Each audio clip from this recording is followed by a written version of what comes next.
আজকাল অনেক মায়েরা সন্তান নিতে চান না। ইসলামের দৃষ্টিতে বিষয়টা কেমন একটু ব্যাখ্যা করবেন? অনেক মায়েরা আছেন সত্যি তাই, যে তারা সন্তান নিতে চান না। আমি কাউকে পেলেই সাধারণত জিজ্ঞেস করি, এটা আমার একটা অভ্যাস, বাচ্চা কাচ্চা কয়জন? যাদের সাথে দেখা হয় আমি এটা জানার চেষ্টা করি। আমার একটা কৌতূহল, সন্তান নিতে না চাওয়া, এটা যদি কোনো বোন না চান তাহলে সেক্ষেত্রে এটা তার একটা ভুল বলে আমি মনে করি। তার প্রতি রেসপেক্ট রেখে আমি বলতে চাই, এটা শরিয়া দৃষ্টিকোণ থেকে একটা ভুল পদক্ষেপ। নবী করিম সাল্লাল্লাহু আলাইহি ওয়াসাল্লাম বলেছেন, তাযাওয়াজুল ওয়াদুদ আল ওয়ালুদ ফাইন্নী মুকাথিরুম বিকুমুল উমাম। তোমরা এমন নারীদের বিয়ে করো যাদের পরিবারে, যাদের বংশে অনেক বেশি বেশি বাচ্চা কাচ্চা হয়। এই ইতিহাস যাদের আছে, ঐতিহ্য যাদের আছে, সেই ফ্যামিলিতে আত্মীয়তা করো। কারণ কিয়ামতের দিন উম্মতের আধিক্য নিয়ে আমি আল্লাহর কাছে গর্ব করব, বা অন্যদের কাছে, অন্যদের সামনে আমি গর্ব করবো। নবী সাল্লাল্লাহু আলাইহি ওয়াসাল্লাম বলেছেন। সো সন্তান অধিক হওয়া এটা মানুষের জন্য ভালো। দেখুন, আমাদের বোনরা যারা সন্তান বেশি নিতে চান না, কারণগুলো কি একেবারে পরিষ্কার। নাম্বার 1, প্রথম কারণ হলো, ভাই অনেক কষ্ট হয়, অনেক কষ্ট হয়। অনেকে আছেন অস্বাভাবিক কষ্ট হয়, অনেকে আছেন যে প্রেগনেন্সির ওই সময়টাতে তারা একদম বেড রেস্টে থাকতে হয়। সন্দেহ নাই কষ্ট হয়, কিন্তু আল্লাহ তাআলার কাছে আপনি জান্নাত চাইবেন কষ্ট ছাড়া। আপনি কষ্টের বিনিময়ে তো জান্নাত চাইবেন। হুফফাতিল জান্নাতু বিল মাকারি, নবী সাল্লাল্লাহু আলাইহি ওয়াসাল্লাম বলেছেন, জান্নাতের চতুর্পাশে সমস্ত কষ্টদায়ক বিষয় দিয়ে ঘেরাও করা আছে, এগুলো ওভারটেক করে আপনাকে জান্নাতে যেতে হবে। সো আপনি কষ্ট তো নিতেই হবে কিছু, কষ্ট ছাড়া তো আপনি মিষ্টি পাবেন না। দ্বিতীয়ত, আমাদের অনেকের মধ্যে এক ধরনের রোগ বেঁধেছে, সেটা হলো আমরা অন্যদের কালচারকে এখানে গায়ে মাখাই, মনে করি যে ছোট পরিবার সুখী পরিবার, ছোট পরিবার স্মার্ট পরিবার। দেখুন, ছোট পরিবার কখনো সুখী পরিবার আসলে হয় না। ছেলে মেয়ে, আমি সবসময় বলি, 2, 4, 5টা 6টা যদি হয়, 7টা 8টা যদি হয়, আপনার কোনো এফোর্ট ছাড়াও 2-1টা আপনি মানুষ হয়ে গেছে দেখবেন। এটা ধান যদি ছিটিয়ে দেন, কিছু দেখবেন এমনি গাছ উঠে গেছে। আর যদি থাকেই 1টা বা 2টা, আল্লাহ না করুক ওই 1টা 2টাকে অনেক এফোর্ট দেওয়ার পর মানুষ হলো না। হয় অনেক সময় যে আপনি অনেক মনোযোগ দিয়েছেন, চেষ্টা করেছেন, বাট সামহাও সে অমানুষ হয়ে গেছে। এরপর আপনার দুঃখের কোনো শেষ থাকবে? আপনার কাছে তো অপশন নাই, আর 3rd 4th 5th অপশন তো নাই।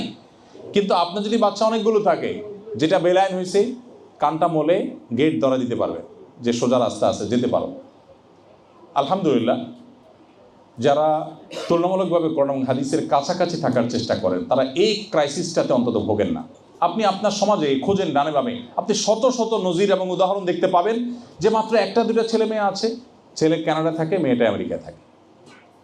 আর বুড়াবুড়ি মুসলমান কুকুরের সাথে নিয়ে থাকতে পারছে না, মানে সাথে নিয়ে থাকার মতো তার কাছে কিছুই নেই।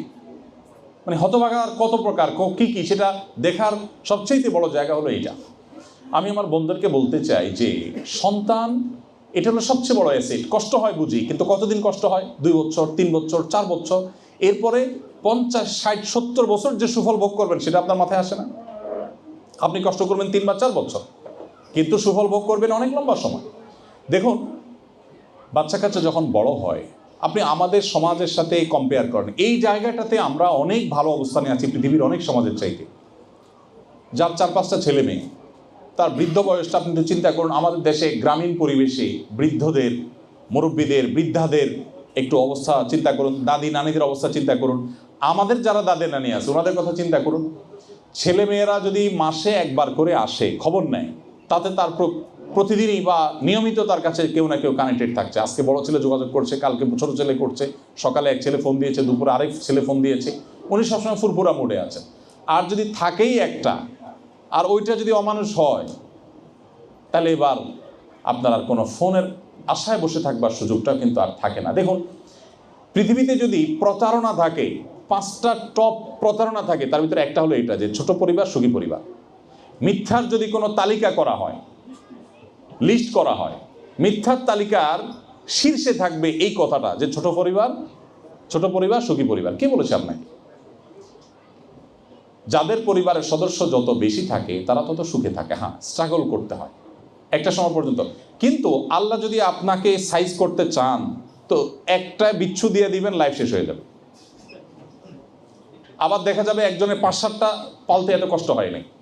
তো এটা তো নিয়তের উপর ডিপেন্ড করে। আমি তো দেখেছি অনেক পরিবারে, ছোট পরিবার, 1টা বা 2টা বাচ্চা, ওই 2টা বাচ্চা তার মাথার চুল সবগুলো পাকানোর জন্য যথেষ্ট হয়ে গেছে। তাহলে মানেটা কি? আচ্ছা, অনেক সময় দেখা যায় যে স্বামী স্ত্রী উভয়ে জব করেন, বলে যে আমাদের বাচ্চা নিলে বাচ্চা মানুষ করার সুযোগ নেই। আপনি দুজন মিলে প্রতি মাসে 5,000 10,000 করেও যদি আপনি কামাই করেন, আপনার সারা জীবনের কামাইয়ের যোগফল কত হতে পারে? 1 মিলিয়ন 2 মিলিয়ন কত আপনি কামাই করবেন। কিন্তু একটা বাচ্চাকে যদি আপনি কম্পেয়ার করেন, একটা বাচ্চার মূল্য আপনি সারা পৃথিবীর সমস্ত অ্যাসেট দিয়ে একটা মানুষের দাম দিতে পারবেন না। সন্তান হওয়া যে কত বড় একটা নেয়ামত, যাদের হয় না তাদের চোখের পানি যদি দেখতেন তাহলে এই কথা বলতেন না। আমরা দেখতে হয় প্রতিনিয়ত মানুষের চোখের পানি আহাজারি। গতকালকে হামবুর্গে গিয়েছি, এক বাংলাদেশি ভাই দৌড়ে এসেছেন, একেবারে শেষ মুহূর্ত পর্যন্ত কানে কানে বলছেন, বারবার বলছেন, ভাই একটু প্লিজ দোয়া করবেন, আল্লাহ কোনো সন্তান এখনো দেন নাই। এই জন্য বোনদেরকে আমি রিকোয়েস্ট করতে চাই, আল্লাহর ওয়াস্তে আপনারা সন্তান নেয়ার ব্যাপারে আপনারা পজিটিভ চিন্তা করবেন। কষ্ট হবে, কষ্ট বিনিময়ে আল্লাহ তাআলা বিনিময় দান করবেন, এবং জান্নাত আমরা এমনি এমনি পাবো না, এই সমস্ত কষ্টের বিনিময়ে আমরা জান্নাত পাবো ইনশাআল্লাহ। আল্লাহ তাআলা আমাদেরকে তৌফিক দান করুন। তো বোনদেরকে আমি বলতে চাই, এ ব্যাপারে আমাদেরকে পজিটিভ হতে হবে, এবং এই সন্তানগুলো যখন বড় হবে, নাতিপুতি মিলে আপনার চারপাশে যখন ঘরভর্তি লোক থাকবে, তখন আপনি বুঝবেন যে এই সন্তানের মূল্য কত। আপনি সন্তান নিচ্ছেন না কেন? কারণ আপনার কষ্ট হয়, ঝামেলা মনে করছেন। আপনার বার্ধক্যে যাওয়ার পরে যে সন্তান কেউ থাকবে না সাথে, তখন যে আপনি কুরে করে মরবেন, জাস্ট মৃত্যুর জন্য অপেক্ষা করবেন, আপনি সেই কথা চিন্তা করছেন না। আপনার সন্তান অনেকগুলো থাকে, আপনার একা একা মরতে হবে না, নাতি পুতি মিলে আপনার বিশাল বড় সভাসদ থাকবে, বহর থাকবে। বিশেষ করে মেয়েদের ব্যাপারে, আমাদের দেশে মেয়েদের ব্যাপারে আমি বলি, মেয়েদের উপভোগের সময়টা হলো বার্ধক্য আমাদের দেশে। কারণ জওয়ান বয়সে মেয়েরা কি করে? জওয়ান বয়সে আমাদের দেশে মেয়েরা সাধারণত আপনার চাপে থাকে।